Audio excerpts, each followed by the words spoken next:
बिस्मिल्लाहिर्रहमानिर्रहीम। Practice and procedure के ऊपर फैसला आया, तनकीद हो रही है। काजी फाइज ईसा के ऊपर तनकीद हो रही है, सुप्रीम कोर्ट के चीफ जस्टिस के ऊपर तनकीद हो रही है कि उन्होंने अपने इख्तियारात पार्लिमान के हवाले कर दिए, पार्लिमान की मदाखलत का रास्ता खुल गया। हालांकि हमने यही सुना था कि जमहूर की नुमाइंदा पार्लियामेंट होती है और पार्लियामेंट बालादस्त होती है, कवानीन बना सकती है, आइन बना सकती है, आइन में तरमीम कर सकती है। बहरहाल आइनी बहस है, कानूनी बहस है, इसे होता रहना चाहिए, माशरे के अंदर इसको जरूरत महसूस की जाती है।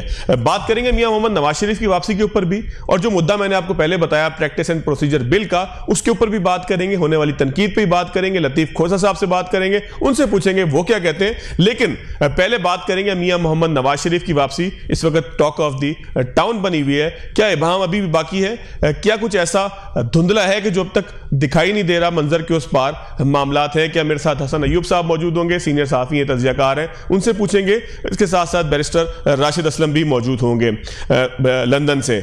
लेकिन पहले देखते हैं बैरिस्टर अली जफर साहब का एक जो मीडिया के साथ गुफ्तगू है, उसमें उन्होंने क्या कहा कि पाकिस्तान तहरीक इंसाफ को इस बिल का, प्रोसीजर एंड प्रैक्टिस बिल का, कौन सा ऐसा मामला था कि जिसके ऊपर वो मुत्तफिक है? जरा दिखाइएगा। फैसले में ये कहा गया है कि रेट्रोस्पेक्टिव यानी माजी के केसेस नहीं खुलेंगे, और उनको ज़्यादा अपील से, तो उन्होंने कहा ठीक है, हक है हर का कि अपील होनी चाहिए, लेकिन वो जो अपील से माजी के केसेस जो फाइनल हो गए थे, मसलन के पनामा का केस है, उन्होंने उससे जो माजी के केसेस जो रोक दिए हैं और कहा गया है कि लॉ माजी के केसेस को ओपन नहीं करेगा, उससे वो मुतमईन। अच्छा, माजी के केसेस 3-4 दफा जो है वो अली जफर साहब ने ये कहा। इसका मतलब ये है कि पाकिस्तान तहरीक इंसाफ को भी जो अगर मसला था तो वो पार्लियामेंट की बालादस्ती का नहीं था, बल्कि ये था कि माजी के जो केसेस हैं उसके ऊपर कहीं किसी सियासी हरीफ को जो है कोई फायदा ना हो जाए। ये मेरा ख्याल है, हो सकता है गलत हो। बात करेंगे हसन अयूब साहब से, बैरिस्टर राशिद असलम साहब से। सर, आप दोनों का शुक्रिया। हसन साहब, खबर दायर है कि आपके पास होती है, फिर तबसरा, तज्जिया, कानूनी मामलात में राशिद असलम साहब की तरफ जाऊंगा, क्योंकि लंदन से मियाँ साहब का सफर शुरू हो चुका है। तो पहले तो ये बताएं हसन साहब कि आपके ज़हन में, क्योंकि आप बड़े मुबहम किस्म के जुमले लिखते हैं ट्विटर के ऊपर, जो है वो रावी चैन ही चैन लिखता है, तो क्या मियां नवाज शरीफ रावी चैन ही चैन लिख रहा है कि वो वाकई लैंड कर जाएंगे? फिर कभी खबर आती है इस्लामाबाद लैंड करेंगे। फिर मैं अभी थोड़ी देर पहले ही लाहौर से आया हूँ, तो लाहौर में मियां साहब के हल्के से मैंने प्रोग्राम किया। ठीक है, मियां साहब की वहाँ पर जो है वो बड़ी बात हो रही थी, वहाँ पर जो है वो उनकी जो है वो वोट बैंक भी नज़र आया, वहाँ पर लोग उनके हामी भी नज़र आए, लेकिन झंडे बैनर उस तरीके से नज़र नहीं आ रहे पिंडी से लेके इस्लामाबाद, और इस्लामाबाद से फिर जो है वो लाहौर के पूरे रास्ते के अंदर।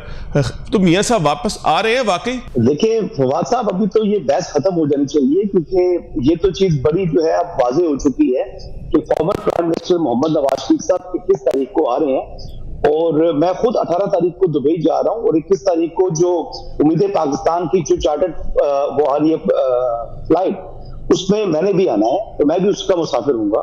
अच्छा, जहां तक बात है जी कि उनके आने के हवाले से, तो थोड़ा सा एक मिनट हसन साहब, ये बताएं कि आपकी बुकिंग कंफर्म हो गई है, आपका वीजा इशू हो गया, यानी कि आप उस सारे प्रोसीजर से गुजर चुके हैं जिसको हम कह सकें कि वाकई फ्लाइट उड़ेगी और आप आएंगे और आप यहां से जाएंगे भी? मतलब यह सारी चीजें कंफर्म हो गई है? अभी तक नून लीग ने इसमें भी इमाम में रखा हुआ है? नहीं, सारी चीजें कंफर्म हो चुकी हैं, तो साहब इसमें आप परेशानी ना करें। सुबह 8 बजे की जो है वो फ्लाइट है, और अभी जो लेटर हमें रिसीव हुआ है उसमें तो लिखा हुआ है कि ये लाहौर के लिए है। ठीक है, लेकिन आपको मालूम है कि वाया भी फ्लाइट होती जो एंड डेस्टिनेशन लाहौर है, लेकिन जो मेरे जराए बता रहे हैं, जो मेरी इंफॉर्मेशन है, ये मुस्लिम लीग नवाज की जानिब से नहीं बताया गया। ठीक है, और ये समझ लें कि ये रावी की अपनी खबर है। तो खबर ये है कि जो इमिग्रेशन होगी, यानी former prime minister Mohammad Nawaz Sharif की या उम्मीद पाकिस्तान फ्लाइट के तमाम मुसाफिरों की बशमूल मेरे, वो इमिग्रेशन हमारी इस्लामाबाद एयरपोर्ट पर होगी। तकरीबन 1 घंटे का जो उनका क़याम होगा यहाँ पर एयरपोर्ट के ऊपर farmer prime minister Nawaz Sharif साहब का, और उस 1 घंटे में वो अपने वकला से मुशावरत करेंगे। लेकिन इससे पहले जो हिफाजती जमानत के लिए जो लीगल टीम है former prime minister Mohammad Nawaz Sharif की, वो इस्लामाबाद हाई कोर्ट से रुजू करेगी। ठीक है, और मोस्ट लाइकली जो नेक्स्ट वीक अभी आ रहा है, पीर, मंगल या बुध है, इन 3 दिनों में से किसी एक दिन में ये हिफाजती जमानत के लिए दरख्वास्त दायर कर दी जाएगी। और आपको मालूम है कि जो प्रोटेक्टेड बिल होती है, इसको डिविजनल बेंच हाई कोर्ट का सुनता है, यानी सिंगल बेंच नहीं सुनेगा। تو موسٹ لائکلی جی اب یہ دیکھتے ہیں کہ یہ اب کس دن سماعت کے لیے مقرر ہوتی ہے، 21 سے پہلے یہ سارا معاملہ جو ہے وہ نمٹ چکا ہوگا، اور former prime minister Nawaz Sharif کو اگر ضمانت ملنی ہے یعنی حفاظتی ضمانت، وہ بات بھی طے ہو چکی ہوگی کہ ضمانت ملنی ہے یا نہیں ملنی۔ تو اگر ضمانت اگر دیکھیں حسن صاحب، اس کے اندر نا ایک ابہام اس لیے بھی ہے کہ اس طرح پہلے کبھی نہیں ہوا کہ کسی فرد کو کورٹس نے باہر بھیج دیا اور باہر بھیجنے کے بعد اس نے آ کے پروٹیکٹیو بیل، میں سمجھتا ہوں کورٹس میں جو تھوڑا بہت بھی جانتا ہے اس کو پتا ہے کہ پروٹیکٹیو بیل 99% ملتی ہے۔ تو اگر میاں صاحب کو پروٹیکٹیو بیل نہیں ملتی مثال کے طور پہ، تو پھر کیا ہوگا؟ کوئی ایسا چانس ہے یا آپ کو لگتا ہے کہ 99% والا جو وہی غالب رہے گا؟ دیکھیں یہ تو روٹین کی بات ہے کہ یعنی ایبسنشیا کے اندر بھی لوگوں کو جو ہے وہ عدالتوں سے سزا ہو جاتی ہے۔ کئی لوگ، میں جانتا ہوں ایک آدمی کو جو کہ جس کو اوپر جو ہے وہ 302 کے چارجز تھے، اور وہ بندہ یہاں سے اسپین بھاگ گیا، اسپین سے پتہ نہیں کتنے برس وہ رکے، اور وہاں سے پھر جب وہ واپس آئے تو ان سے پہلے ہی انہوں نے حفاظتی ضمانت کے لیے اپلائی کر دیا تھا، اور عدالت نے ان کو حفاظتی ضمانت دے دی تھی۔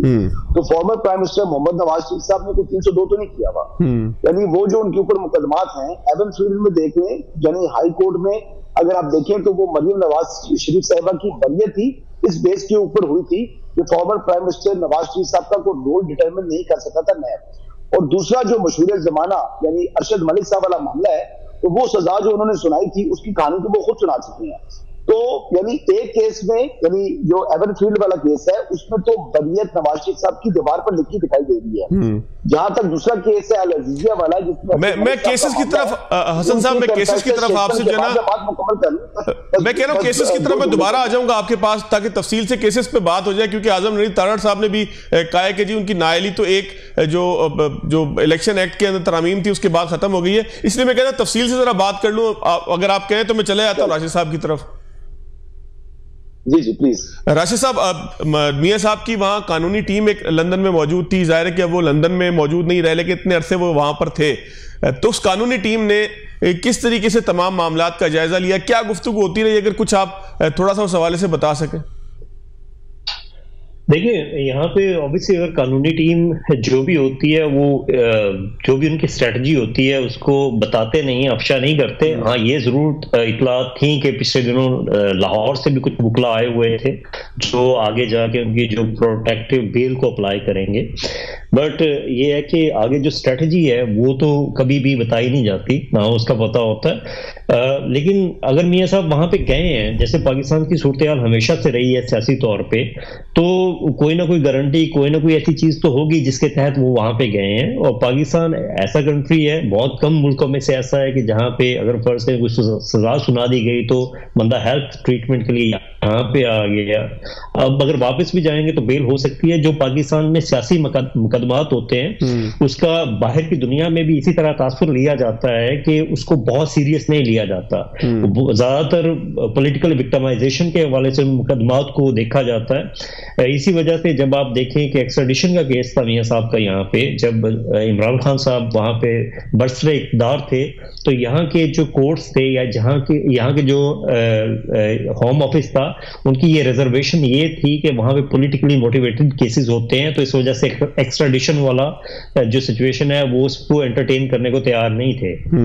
تو اب اگر وہ جا رہے ہیں تو obviously وہاں کے کورٹس پاکستان کے سیاسی حوالے سے بہت سارا ہمیشہ انٹرٹین کرتے رہے ہیں پولیٹیکل لیڈرشپ کو، تو میں یہ سمجھتا ہوں کہ ان کو کوئی نہ کوئی وہاں پہ اس قسم کی جو لیگلی کوئی اس قسم کی تسلی ہوگی، کوئی ایسا جواب ہوگا جس کی بیس پہ وہ جا رہے ہیں، یا ان کے وکلا نے پراپرلی اس کو گائیڈ کیا ہوگا، کیونکہ حالات وہ نہیں رہے جو 5-7 سال پہلے تھے۔